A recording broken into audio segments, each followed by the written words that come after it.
Pakistan is a South Asian country that was created in 1947, when the British Raj in India was partitioned into two separate countries, India and Pakistan. The creation of Pakistan was intended to provide a homeland for Muslims who lived in the region, and it was founded as a democratic state with Islam as its official religion. The country has a rich history that dates back to ancient times, with many empires and civilizations having ruled over the land that is now Pakistan.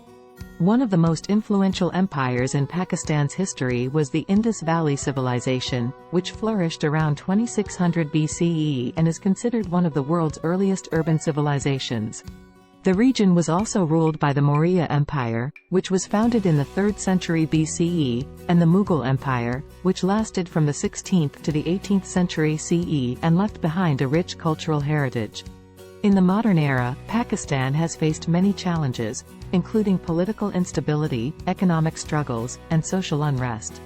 The country has been ruled by both military and civilian governments, with frequent periods of martial law and political turmoil. The country's economy has struggled to achieve sustained growth, with high levels of poverty and inequality.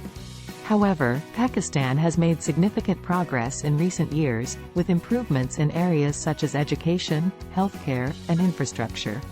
Despite these challenges, Pakistan has a rich and diverse culture, with a vibrant arts scene, a thriving film industry, and a rich culinary tradition.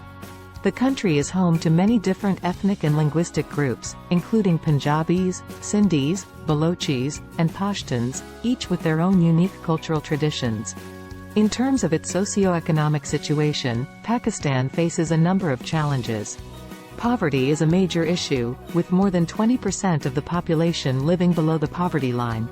The country also has a high level of income inequality, with a small elite holding a disproportionate amount of the country's wealth.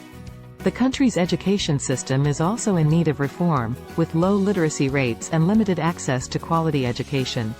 In recent years, the government has taken steps to address some of these challenges, with efforts to expand access to education and healthcare, and to improve the infrastructure of the country. However, much more work is needed to address the underlying causes of poverty and inequality, and to create a more equitable and prosperous society for all Pakistanis. Thanks for watching.